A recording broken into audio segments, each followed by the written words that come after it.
Guarda Comunidade. Olá! É cada vez maior a necessidade dos casais se entenderem para resolver as diferenças de opinião e encontrar novas formas de ver e de viver a vida. Temos acompanhado um aumento grave dos índices de violência contra a mulher e isso vem acontecendo muito dentro dos lares. Por que esse aumento do desrespeito aos direitos e opiniões do outro, sobretudo desse outro que é o nosso marido ou a nossa esposa? Nosso tema hoje é falar sobre o delicado e muitas vezes difícil processo de relacionamento afetivo. Meu convidado de hoje é o psicólogo Paulo Crosariol, que vem de Taubaté para a gente refletir a respeito de um assunto tão grave, né, Paulo? Como... Tão essencial para a vida de todos nós, né? E você está há quase 30 anos trabalhando quase com 30 casais, anos. trabalhando Sim. com indivíduos que querem encontrar um novo caminho, uma nova forma de entender. Sim. E aí, quando a pessoa começa a namorar, vem aquele fogo da paixão que não deixa a pessoa ver que o outro tem defeito. Às vezes alguém até aponta, olha, é bom não entrar nessa. Não, mas é maravilhoso, que não sei o que, não sei o que. Aí fica noivo. Alguns já emendam direto para morar junto, né? Já, hoje em dia o pessoal já está... Né? Vai ficando, né? Vai ficando. E aí, quando entra no começo daquele processo de quebra das ilusões, começa a perceber que o outro é um ser tão real quanto si mesmo, né? Que o outro essencialmente é isso, né, Abranches? Outro. Diferente de mim. Diferente de mim. Né? Mas por que a gente costuma idealizar, não permitindo que nesse momento da paixão, uma visão mais racional, mais concreta da pessoa, se nos apareça para a gente não cometer o equívoco de uma escolha errada? O Abranches, nós somos um ser no tempo. Então, para entendermos um pouco mais o contexto em que os relacionamentos acontecem, vamos fazer um pouquinho uma viagem nesse tempo. Vamos, eu gosto disso daí. Tá? Vamos lá para trás. Vamos lá para trás um pouquinho. Então, vamos olhar um pouquinho lá ao século XII, quando surge o amor cortês. Os trovadores, os poetas, que faziam a elegia do amor. E o que é interessante observar, tá? Era muito mais o amor pelo amor do que o amor pela amada.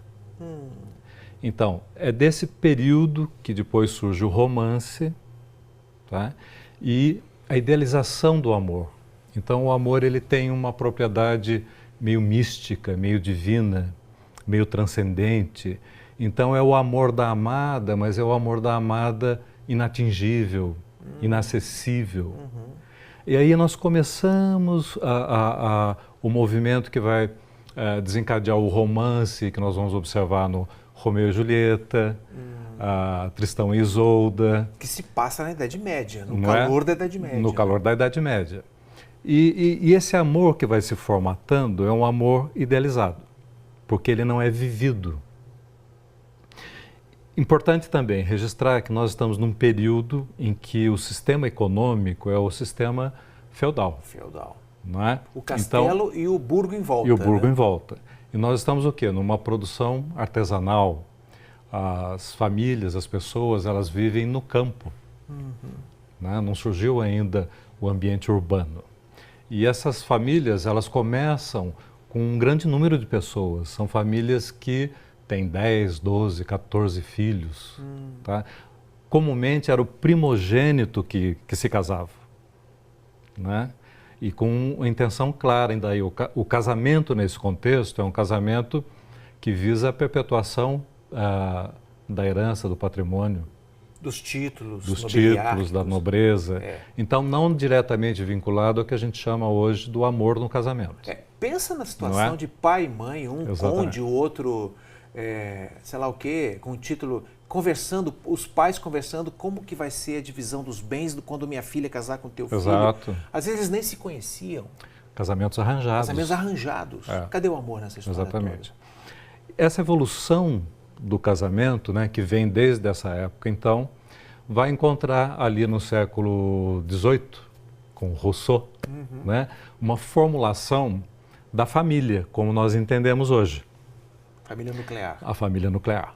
Tá? Pai, e isso mãe, tem a ver com a Revolução Industrial, que daí você começa a ter pessoas vivendo no mesmo ambiente, o sistema produtivo se altera, nós passamos para o capitalismo, a qualidade de vida das pessoas médias, pela primeira vez, tem um aumento dessa qualidade. E aí o surgimento do conceito da família nuclear como célula social. E o depósito, então, nessa família nuclear, de todas as expectativas de atendimento dos anseios humanos. Então é nessa família de, como você falou, né, pai, mãe e filhos, que você vai realizar a sua libido erótica, a sua sexualidade, que você vai se realizar na sua afetividade, nos objetivos em comum, vai partilhar negócios, herança, e aí surge então o mito do casamento. O mito como idealização do casamento, que vai ser o local onde eu vou realizar todos esses meus anseios. E daí entra o século XVIII, século XIX, século XX, tudo isso vem com uma mudança aqui e outra ali, mas o casamento continua sendo o casamento como uma idealização de realização de todos esses aspectos do humano. Então nós estamos depositando numa estrutura de relação toda uma expectativa de atendimento de demandas internas. Trazendo para o concreto da existência, desculpa te cortar. À vontade. Mas aí já existe uma ilusão forte a ser quebrada, porque nem tudo eu consigo realizar dentro do contexto do casamento. Então, Abranches, não existe pessoa ou fenômeno capaz de atender todas essas necessidades. Olha. É impossível. Não é? Então, esse casamento idealizado, veja, eu não estou falando contra o casamento. Claro, claro. Não é? Eu falo da idealização que todos nós temos, do que nós vamos encontrar no relacionamento e no casamento. Sim. E é essa idealização que começa os nossos problemas. Eu vou só trazer um fato aqui para o nosso telespectador entender como é que a coisa acontece. Uma pessoa me falou que separou do marido, por quê? Até pedi desculpas para ele depois, porque disse assim, olha, eu não soube conviver com o fato de você não conseguir fazer tudo que meu pai fez dentro de casa, cuidando da minha mãe. Tudo que eu vi dentro de casa, eu tentei transferir em termos de cobrança, em termos de atitude, de postura, seja igual ao meu pai, dentro do meu casamento. Como eu não vi isso, me decepcionei com você. Ela falou para ele. Ela queria casar com o pai, né? Tempos depois, queria casar com o pai. E aí, como surge essa quebra de expectativas quando o outro não cumpre daquilo que a pessoa vem carregada de expectativas para um casamento? Sim. Então, esse histórico, né? Então nós chegamos nesse modelo de relacionamento. E é um modelo de relacionamento idealizado e que vai então garantir que as pessoas sintam uma coisa da hora de sentir, chamada frustração.